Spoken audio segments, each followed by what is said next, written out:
भगवान नाम की माला कर रहा है मन में किसी सांसारिक वासना या स्वार्थ की पूर्ति का लक्ष्य लेकर, तो ये धर्म की ओट में किया हुआ अधर्म ही है। अब कोई कहेगा भाई किससे अधर्म कर रहे हैं? अपनी आत्मा से किया जाने वाला अधर्म है ये।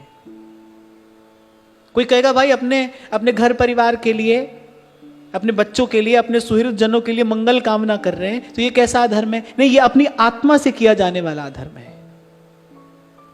क्योंकि जीवन मिला है किसके लिए? जीवन मिला है आत्म कल्याण के लिए। आपको ऐसा लगता है, मैं आज फिर आपसे कह रहा हूं, आपको केवल ऐसा लगता है कि आपने किसी के लिए मांगा, आपको मिल गया या उसको मिल गया। ऐसा होने से तो कर्म का सारा सिद्धांत ही खंडित हो जाएगा। जो जस करई सो तस फल चाखा। आपको ऐसा लगता है कि आप माता हो, पिता हो, तो भाई बच्चों की जिम्मेदारी है आप पर। हाँ ठीक है, आप अपने आप को माता पिता मानो तो जिम्मेदारी है। अपने आप को प्रभु का मानो, उस दृष्टि से देखो कि जैसे आप प्रभु के हो, वैसे आपकी गोद में खेलता हुआ जो बालक है वो भी प्रभु का है। और सबसे बड़ी बात कि वो जो आया है ना संसार में, वो अपना भाग्य, अपना प्रारब्ध अपने साथ ही लेकर आया है। कोई यहां किसी को देने वाला नहीं है। कण भर यहां कोई दे नहीं सकता, कण भर कोई किसी से ले नहीं सकता। तो गोपी ने कहा उस दंभ से, उस प्रपंच से भी आपने हमारी रक्षा की। ये हमारे जीवन में एक दंभ ही तो है। आपको लगेगा भाई व्रत कर रहे हैं, उपवास कर रहे हैं, मनोरथ कर रहे हैं प्रभु से, अपने अपने लोगों के लिए तो कर रहे हैं, घर परिवार के लिए तो कर रहे हैं, ये कैसा अधर्म है? दूर से देखने पर ये भले धर्म मालूम पड़े, पर सत्य की दृष्टि से, अध्यात्म की दृष्टि से, सिद्धांत की दृष्टि से देखोगे तो ये अपनी आत्मा के साथ किया जाने वाला अधर्म है। जीवन इसके लिए नहीं मिला है। और ये सब करने से होता क्या है? ये सब करने से जीवन में भ्रम, भूल और भय बढ़ता चला जाता है। ये सब करने का दुष्परिणाम क्या आता है जीवन में?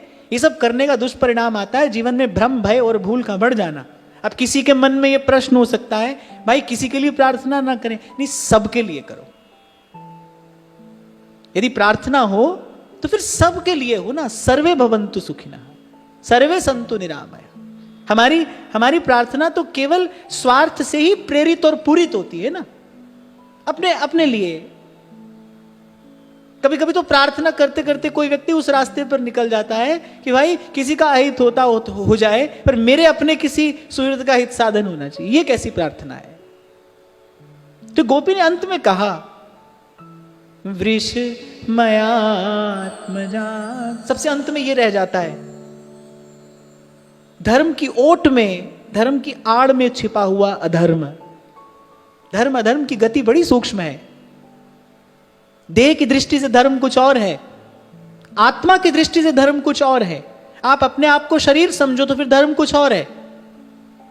अब शरीर समझो तो भाई फिर आप या तो स्त्री हो या पुरुष हो। अब स्त्री हो तो फिर या माता हो, पत्नी हो, बहन हो। पुरुष हो तो फिर पिता हो, भाई हो। फिर इस दृष्टि से तो धर्म कुछ और है।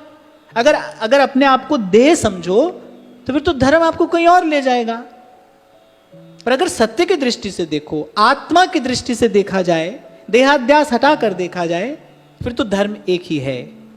बड़े भाग मानुष तनु पावा, सुर दुर्लभ सोई ग्रंथन गावा।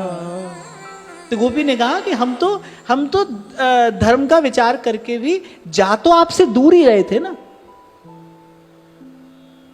देखने में तो ऐसा लगता था व्रत कर रहे हैं, तीर्थ कर रहे हैं, साधन कर रहे हैं, पर कर किस लिए रहे हैं? सब स्वार्थ की पूर्ति के लिए तो कर रहे हैं ना। वो भी धर्म की ओट में छिपा हुआ अधर्म ही तो है।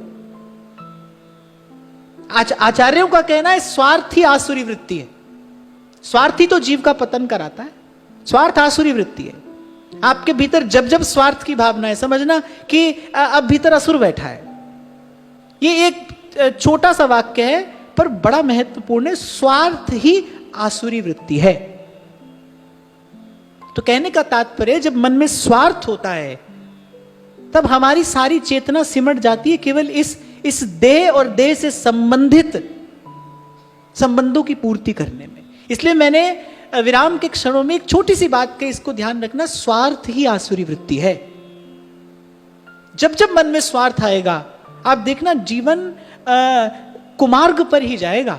आपके हाथ से अन्याय भी होगा, आपके द्वारा अनीति भी होगी, जब जब मन में स्वार्थ आएगा। ये सब दोषों का मूल है। कई बार आपसे कहता हूं ना भाई, दो ही रास्ते हैं जीवन जीने के, या तो स्वार्थ हमारा लक्ष्य हो या परमार्थ हमारा लक्ष्य हो। तो गोपी ने कहा उससे भी, उस दूषित वृत्ति से भी आपने हमारी रक्षा की। विश्व तो भया, और फिर अंत में गोपी कह रही है आप तो सारे विश्व को अभय प्रदान करने वाले हैं। विप्रधेनु सुर संतहित लीन मनुज अवतार, निज इच्छा निर्मित तनु माया गुण गोपाल। जीव मात्र का, प्राणी मात्र का मंगल करने के लिए आप आए हैं। आप मंगल भवन हैं, अमंगल हारी हैं, और बोले हम आपकी सृष्टि में नहीं आते।